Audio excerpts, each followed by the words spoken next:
Meus irmãos e minhas irmãs, paz e bem, nós continuamos no nosso caminho a refletir sobre as parábolas da misericórdia. Já refletimos no vídeo anterior sobre as duas primeiras parábolas e nos resta aquela que é a parábola mais famosa de Jesus, que chamamos erroneamente de filho pródigo, mas sobretudo é a parábola do Pai misericordioso. É a terceira das parábolas. As parábolas do texto original de Lucas ou de qualquer evangelista não têm um título.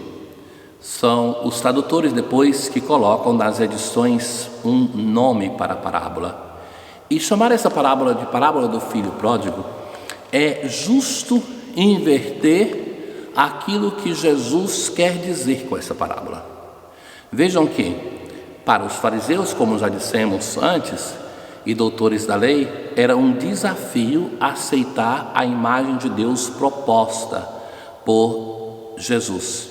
Mas eu tenho a impressão que, para todos nós, muitas vezes, ainda que nós amamos, queremos bem a Jesus, é muito difícil converter a imagem de Deus que nós herdamos, sobretudo dos nossos pais, à verdadeira imagem do Deus de nosso Senhor Jesus Cristo. E por isso é uma parábola que nós tantas vezes não compreendemos. Eu diria assim que tem algumas passagens que nós, por comodidade, ou porque talvez é difícil aceitar a novidade de Jesus, que nós continuamos a ler e a interpretar como convém ou como sempre interpretamos, e que essa é uma daquelas passagens que nós somos convidados a reler a partir daquilo que Jesus quer nos dizer. Para lembrar que no início do capítulo, e essa introdução de Lucas é muito importante para que nós possamos compreender aquilo que acontece. No início do capítulo, Jesus é julgado pelos fariseus e doutores da lei, porque ele estava com os pecadores e publicanos e acolhia a eles na casa. Ter um pastor, ter um profeta ou pensar Deus que acolhe os pecadores que se convertem, isso está tudo bem, até para os fariseus e para os doutores da lei. Não estava bem era que eram pessoas que não mudavam de vida e que continuavam a ser amadas por Jesus. Era isso que eles não aceitavam. Para eles, a imagem de um Deus que premia aquele que merece prêmio é a imagem normal. Mas não é que tantas vezes nós pensamos assim? Que Deus deve premiar aqueles que são os justos e santos e punir os pecadores? O que acontece na terceira parábola? Um homem tinha 2 filhos. Olha que o valor do que é perdido cresce cada vez mais. Na primeira parábola é uma ovelha em 100. Na segunda parábola é uma moeda em 10 e agora é metade. Mas qual é o perdido? O que ficou ou o que saiu? Vamos ver. E ele chega para o pai e diz: Pai, dá-me a parte da herança que me cabe. O que cabia a ele, em vida do pai, nada. Tem até uma recomendação do livro do Eclesiástico, capítulo 33, que diz assim: não dê ao seu filho os bens em vida.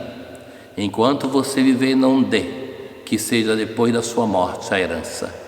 Então, este filho, no fundo, é uma expressão de um certo desejo da morte do pai.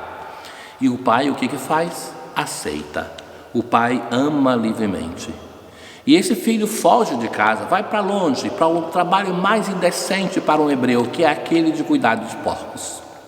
Depois sobrevém a necessidade, o sofrimento.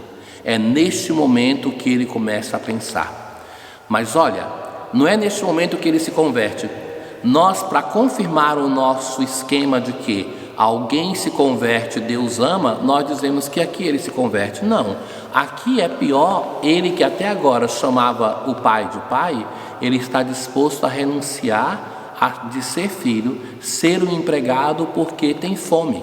É a fome que faz este homem pensar. E tantas vezes é esta dificuldade que encontramos na nossa vida que nos faz cair do cavalo e começar a repensar a nossa vida.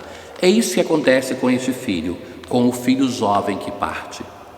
Quantos empregados na casa do meu pai têm pão com abundância e eu aqui não tenho? Mas não só pão faltava relação. Ele podia pegar o alimento que dava para os porcos e colocar na boca dele. E ele vai dizer assim: não, eu não tenho quem me dê de comer. Para ele falta relação, falta uma pessoa. Então, da fome, ele começa a pensar que falta uma família, que falta o seu pai. E ele prepara até um esqueminha daquilo que vai dizer ao pai. Veja que quando nós precisamos tanto preparar um discurso é porque nós não temos intimidade com a pessoa. Pai, pequei contra Deus e contra ti, primeira frase. Segunda, já não mereço ser chamado teu filho. Terceiro, trata-me como um dos seus empregados. Ou seja, eu sou capaz de renunciar de ser filho para que eu possa voltar para casa. Então, este filho, fundamentalmente, ele nunca conheceu o pai dele. Ele não reconheceu a grandeza deste pai misericordioso. Tanto é que ele tinha medo deste pai. E Lucas nos fala que quando este pai avista este filho, então com 5 verbos ele descreve: o viu de longe, sentiu compaixão. Olha, o que é isso? Porque essa família é uma família estranha, é uma família que não tem uma mãe, mas aqui é usado um verbo que é aquele verbo para dizer a sensação da mãe quando o filho se move no seu útero. É uma compaixão, um amor que é sentir no seu corpo, nas vísceras. É esse o verbo que se usa para este pai. Este pai, de acordo com Rembrandt, quando pinta a volta do filho pródigo, pinta esse pai com uma mão de homem e uma de mulher. Este pai, mas é também mãe.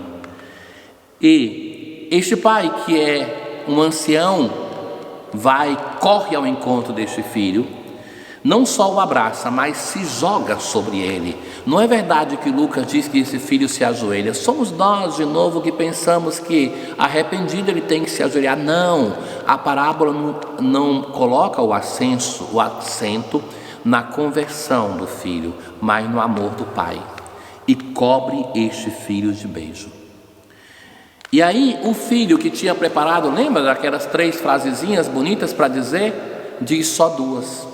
Ele se apercebe, ou também o pai não deixa dizer a terceira, que é renunciar a ser filho. E o pai lhe diz para fazer 3 coisas: dá uma veste nova de filho a este que é esfarrapado. O filho usava veste longa, os escravos veste curta. Dá um anel, que de novo ele se torna herdeiro. O anel tinha o sigilo da família. E sandálias, porque só os filhos, os livres, usavam sandálias para dizer que podiam partir quando quisessem. Olhem tudo isso. Não faz uma pergunta e dá tudo, até a liberdade de ir e vir quando quisesse, até o poder de novo pedir a herança. E também faz uma festa. Mas quem é este filho? Nós, toda vez que pensamos nessa parábola, nós nos identificamos com este filho mais novo. Este filho, quem é? São os pecadores, são os publicanos. Jesus está contando a parábola, recordemos, para os fariseus e os escribas. E agora, então, chega o filho que representa os fariseus e os escribas.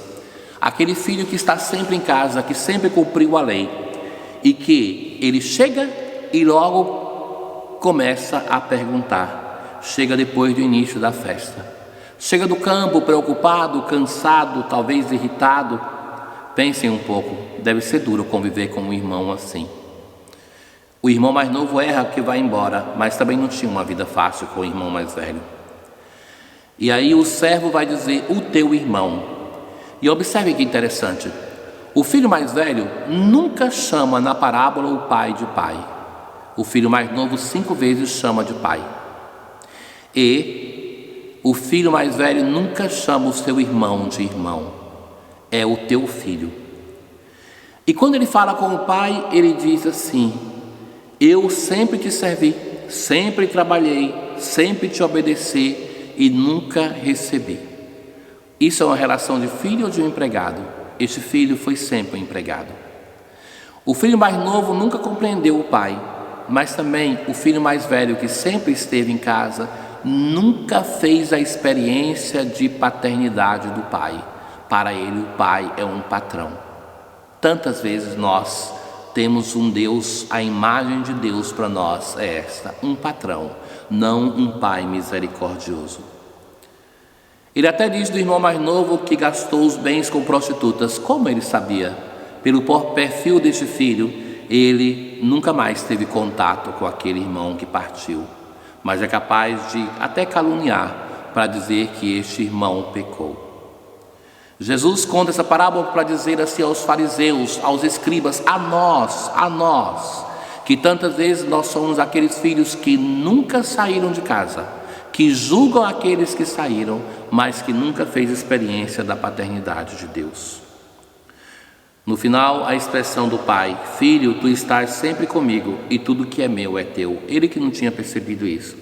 Mas era preciso festejar e alegrar, porque este teu irmão estava morto e tornou a viver. Estava perdido e foi encontrado. Quem somos nós? Talvez às vezes somos o filho mais novo, às vezes o filho mais velho, mas em todos nós deve nascer uma relação nova com este Pai misericordioso, com este Deus amor, para que nós nos tornemos a imagem deste Deus que nos ama.